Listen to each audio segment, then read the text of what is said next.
Oh, it was a big shock because in 2015 she'd been given the all clear, having gone 10 years of routine checks. So we both sort of relaxed after that 2015. Then she started with a dry cough about this time last year, which got worse and worse. Eventually, about last June, July, she was eventually told that that was a terminal cancer, and that whilst they could give her some treatment to slow the growth of the cancer, that obviously she did have a limited amount of time left. So yeah, it was a real shock and left us both quite almost devastated, I suppose, really, that was the case, yeah. Carl reminded me really that the Stronger Together group existed, and also made the point that it's not just for people, employees with cancer, but it's also for the employees who are carers looking after people with cancer, and who may not even realise that they are carers, but you know, if you're looking after somebody with cancer, then the group is meant for them.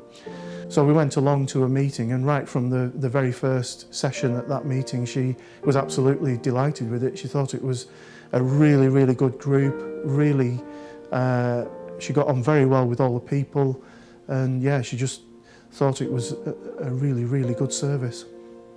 She found it a very emotionally supportive group.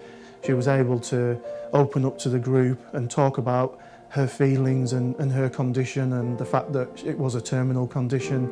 And by talking to the other people in the group, just get a real sense of support and well-being and warmth from the group. It's a very, very generous, very kind, very loving group of people, really, in a sense, that they're all in it together, and they're all out to give each other as much help as possible. The experience of the last 12 months or so, I would recommend the group to anyone in the company who either themselves is undergoing cancer treatment, whether they've got a terminal diagnosis or whether the prognosis is good for the long term.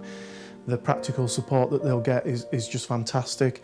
But equally, for anyone who's looking after somebody with cancer, a close relative, the group was intended from day one to support not just cancer sufferers, but people who are looking after and caring for family members with cancer.